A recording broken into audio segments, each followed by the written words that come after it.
ভুয়ো পুলিশ সেজে প্রতারণা, স্বরূপনগরে পাকড়াও অভিযুক্ত। আরো ডিটেল আপনাদের জানাবো। অনুপম রয়েছে আমার সঙ্গে। অনুপম, এখনো পর্যন্ত জেরায় পুলিশ সূত্রে কি তথ্য সামনে আসছে? কতদিন ধরে এই প্রতারণা চক্র চালাচ্ছিল? হ্যাঁ দেখো, এই যে সাবির শেখ নামে স্বরূপনগর থানার চারঘাট এলাকা থেকে যাকে গ্রেপ্তার করেছে পুলিশ, এই সাবির শেখ ভুয়ো পুলিশ অফিসার সেজে বিভিন্ন বেকার যেসব ছাত্রছাত্রী আছে তাদেরকে চাকরি দেওয়ার নাম করে লক্ষ লক্ষ টাকা তাদের কাছ থেকে নিত এবং চাকরি দেওয়ার নাম করে তাদের কাছ থেকে প্রতারণা করতো এবং বহুদিন চাকরি না পেয়ে এরপর এলাকার যেসব যুবক তারা গিয়ে তার বাড়িতে যখন ঘেরাও করে এবং তারপর পুলিশ সেখানে গিয়ে তাকে গ্রেপ্তার করে এবং তাকে জিজ্ঞাসাবাদ করে তখনই সব পরিষ্কার হয়ে যায় যে এই সাবির শেখ হচ্ছে একজন আদা এবং রসুনের একজন কারবারি। সে কোনো পুলিশ অফিসার না, কোনো কিছু না, ভুয়ো নাম দিয়ে সে আর কি ফেক টাকা। বেশ, ধন্যবাদ। চাঁদা নিয়ে বচসার জেরে হামলা, রায়গঞ্জের দোস্তি মোড়ে তুলকালাম পরিস্থিতি। সরকারি বাস ভাঙচুর, মারধরের অভিযোগ। খবর পেয়ে পরিস্থিতি নিয়ন্ত্রণে আনে পুলিশ, কিন্তু কেন না চাঁদা নিয়ে বচসা, তার জেরে হামলা। কি পরিস্থিতি তৈরি হয়েছিল আরো ডিটেল জানাবে মুক্তা রয়েছে আমার সঙ্গে। মুক্তা, কি পরিস্থিতি তৈরি হয়েছিল? দেখো, চড়ক পুজোর চাঁদা জুলুম করে সরকারি বাস ড্রাইভারকে, সেই ড্রাইভার চাঁদা দিতে অস্বীকার করলে কিন্তু যারা রাস্তায় ছিলেন ধারালো অস্ত্র নিয়েছিলেন, সেই অস্ত্র দিয়ে কিন্তু গাড়ির কাজ ভেঙে দেওয়া হয়। আবার সেই অস্ত্র দিয়ে কিন্তু আঘাত লাগে সেই ড্রাইভারের। এই ঘটনাকে কেন্দ্র করে যারা যাত্রীরা ছিল বাসের মধ্যে তারা কিন্তু আতঙ্কিত হয়ে পড়ে এবং পাশাপাশি ওই এলাকায় কিন্তু অবরোধ শুরু করে, কারণ অনেক দীর্ঘক্ষণ ধরে কিন্তু বাস থামিয়ে দেওয়া হয় এবং অবরোধ শুরু করে। রায়গঞ্জ থানা খবর দিলে শুধুমাত্র চাঁদা নিয়ে বচসা, তার জন্য এই ধারালো অস্ত্র নিয়ে আমি দেখতে পাচ্ছি এবং দর্শকদের দেখাচ্ছি সেই ছবি, যে ধারালো অস্ত্র নিয়ে হেঁটে যাচ্ছেন এবং একজন আহতও হয়েছে, শুধুমাত্র চাঁদা নিয়ে বচসা, তার জেরেই। দেখো, আজকে চড়ক পুজো ছিল, সেই জাতীয় সড়কের বস্তিমোড় এলাকাতে তারা দাবি করে যে চাঁদা হিসাবে পুজো করবে। সেই সময় কিন্তু পুলিশ কি তাকে গ্রেফতার করেছে এখনো পর্যন্ত? দেখো, প্রশাসনের পক্ষ থেকে সুমোটো কেস করা হয়েছে, এখনো পর্যন্ত কিন্তু কাউকে গ্রেফতার করতে পারেনি। বেশ।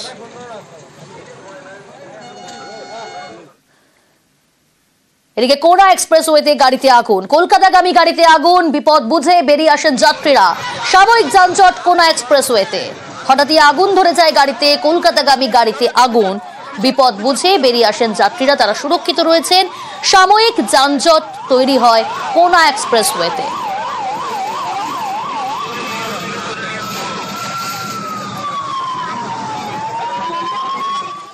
দমকলের দিকে নজর রাখি। ধারালো অস্ত্রের কোপে হাত বাদ, ঝামেলা থামাতে গিয়ে আক্রান্ত।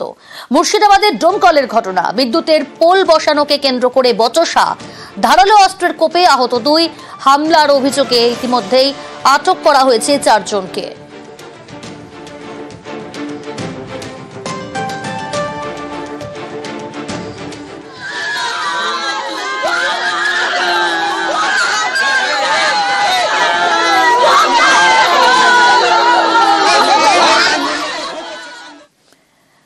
কোলাঘাট তাপবিদ্যুৎ কেন্দ্রের বিকল চিমনি ভাঙা হলো 700 মিটার উঁচু 2টি চিমনি।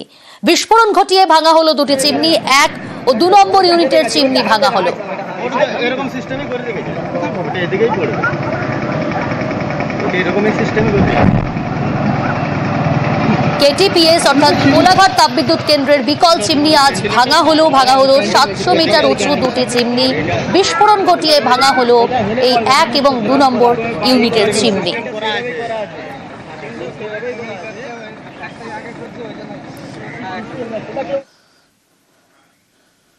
দু 2016 নিয়োগের তালিকা এসএসসি, রাজ্যকে যোগ্যদের তালিকা পাঠালো এসএসসি। রাজ্য স্কুল শিক্ষা দপ্তরকে যোগ্যদের তালিকা এসএসসির।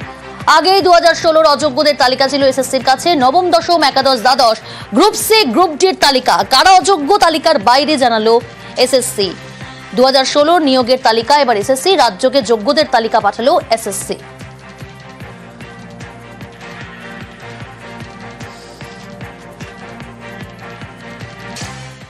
মিড ডে মিলের বরাদ্দ বৃদ্ধি কেন্দ্রের, প্রাথমিকে 39 পয়সা বরাদ্দ বৃদ্ধি, 88 পয়সা বরাদ্দ বৃদ্ধি উচ্চ প্রাথমিকে। মূল্য বৃদ্ধির কথা মাথায় রেখে এমন সিদ্ধান্ত কেন্দ্রের। প্রাথমিকে মাথা পিছু 6 টাকা 78 পয়সা বরাদ্দ। আরো ডিটেল জানাবে সোমরাজ রয়েছে আমার সঙ্গে। সোমরাজ, দেখো, মিড ডে মিলের বরাদ্দ বাড়ানো হয়েছে কেন্দ্রীয় সরকারের তরফে এবং প্রাক প্রাথমিক এবং প্রাথমিক স্তরে 59 পয়সা বৃদ্ধি করা হয়েছে এবং উচ্চ প্রাথমিক স্তরে বৃদ্ধি করা হয়েছে 88 পয়সা।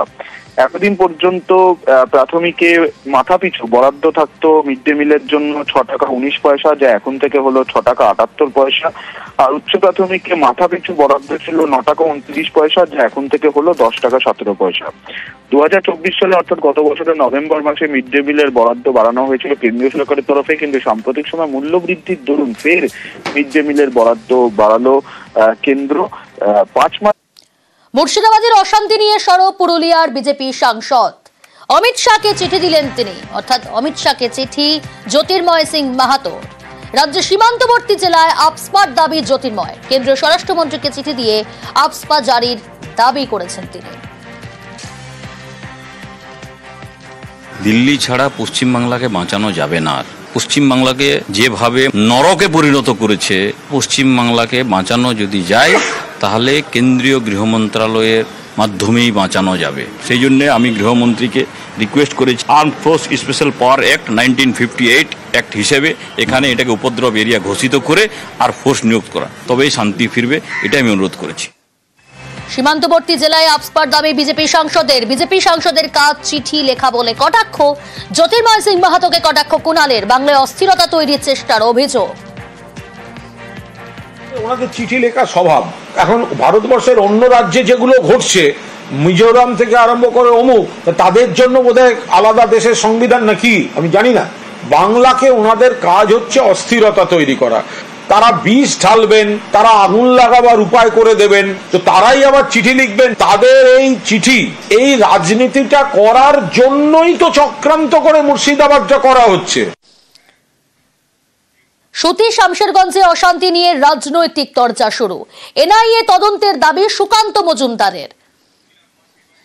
এনআইএর ইনভেস্টিগেশনের জন্য আমরা লিখেছি এবং লিখবো আগামী দিনে। যেভাবে ঘটনা ঘটেছে, কোর্টের উচিত যে এটাকে এনআইএর বা অন্যান্য কেন্দ্রীয় তদন্তকারী সংস্থাকে এতে ইনভলভ করা, কারণ এতে শুধুমাত্র এটাকে ল অ্যান্ড অর্ডার হিসেবে দেখলে আমার মনে হয় ভুল হবে। এটা ল অ্যান্ড অর্ডার নয়, এটা ভারত বিরোধী চক্র, ইন্টারন্যাশনাল যোগ আছে।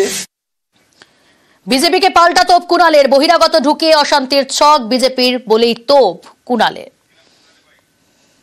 দেখুন, ওনাদের চিঠি লেখা স্বভাব। তারা বিষ ঢালবেন, তারা আগুন লাগাবার উপায় করে দেবেন। অভিযোগ আসছে তারা বিএসএফ কে নিষ্ক্রিয় করে সীমান্ত দিয়ে হাঙ্গামাকারী ঢুকিয়ে আবার সেখান থেকে আগুন জ্বালানোর ঘটনা ঘটিয়ে ফিরে যাওয়ার প্যাসেজ করে দিয়েছেন। এসব অভিযোগ আসছে, তদন্ত হওয়া উচিত। তো তারাই আবার চিঠি লিখবেন, তারাই নাটক।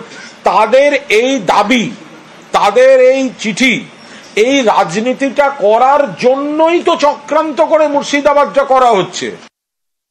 নাম না করে বিজেপিকে আক্রমণ ঈশা খান চৌধুরীর। আমাদের মালদা মুর্শিদাবাদ অনেক যুবক ছেলে আছে, 16, 17, 18 বছর, যারা কোনো হয়তো রাজনীতি লিডারশিপ ফলো করে না। তারা খুব যুবক, তাদের একটু তাড়াতাড়ি উত্তেজিত হয়ে যায়। ওইগুলো একটু কন্ট্রোল করতে হবে, তদন্ত করতে হবে। ম্যাস পাবলিক এর মধ্যে ইনভলভ নেই। 99% শান্তি চাইছে। আশা করছি কিছুদিনের মধ্যে ইমপ্রুভ হবে। কিছু কিছু পার্টিরা আসবে ধর্ম রাজনীতি করতে। মানুষ ডেমনস্ট্রেট করতে পারে, এটা ওদের অধিকার। কোর্ট কেস করছি সুপ্রিম কোর্টে, 16 তারিখ হিয়ারিং আছে আগেন্স্ট ওয়াকফ বিল। প্রোটেস্ট করুক, কিন্তু আইন নিয়ে করতে হবে, ফলো করতে হবে। একযোগে তৃণমূল বিজেপিকে তোপ সিপিআইএম এর। বিজেপি তৃণমূলকে দোষারোপ করছে, তৃণমূল বিজেপিকে দোষারোপ করছে, কিন্তু আসলে তোড়ামূল বা বিজেমূল যাকে বলে আর কি, যে হাফ বিজেপি হাফ তৃণমূল, তারা মিলে এটা করছে। ওয়াকফ বিরোধী যে গোটা দেশে গণতান্ত্রিকভাবে আন্দোলন হচ্ছে সেটাকে মাঠে মেরে দিচ্ছে এবং চাকরিহারাদের কান্না, তাদের যে লড়াই, সেটাকে ধুয়ে মুছে সাফ করার জন্য বিজেপি আর তৃণমূল পুলিশ প্রশাসনকে দিয়ে সুযোগ করে দিয়েছেন। বিজেপির পেজে অশান্তির ছবি পোস্ট, গুজব রুখতে পাল্টা সোশ্যাল মিডিয়ায় বার্তা পুলিশের। বিজেপির পেজে ভুল ছবি পোস্ট বলেই দাবি পুলিশের। ভিন রাজ্যের ছবি ব্যবহার করে এই উস্কানি বলে দাবি। জায়গার নাম, ঘটনা উল্লেখ করে পাল্টা পোস্ট পুলিশের। যারা উস্কানিমূলক কথা বলছেন, যারা এই ভুল মিথ্যা ছবি পোস্ট করছেন, অন্য রাজ্যের ছবি, অন্য ঘটনার ছবি মুর্শিদাবাদ বলে পোস্ট করছেন, পুলিশের উচিত অবিলম্বে তাদের বিরুদ্ধে ব্যবস্থা শুরু করা। না হলে আজকে সোশ্যাল মিডিয়ার যুগে এইভাবেই লোককে ভুল বোঝানো চলবে। লোকের আবেগ আহত হবে, কেউ কেউ বিপদগামী আচরণ করতে পারেন। ফলে যারা উস্কানি দিচ্ছেন এবং যারা মিথ্যা ছবি ছাড়ছেন, অবিলম্বে তাদের বিরুদ্ধে আইনি ব্যবস্থা শুরু হওয়া উচিত।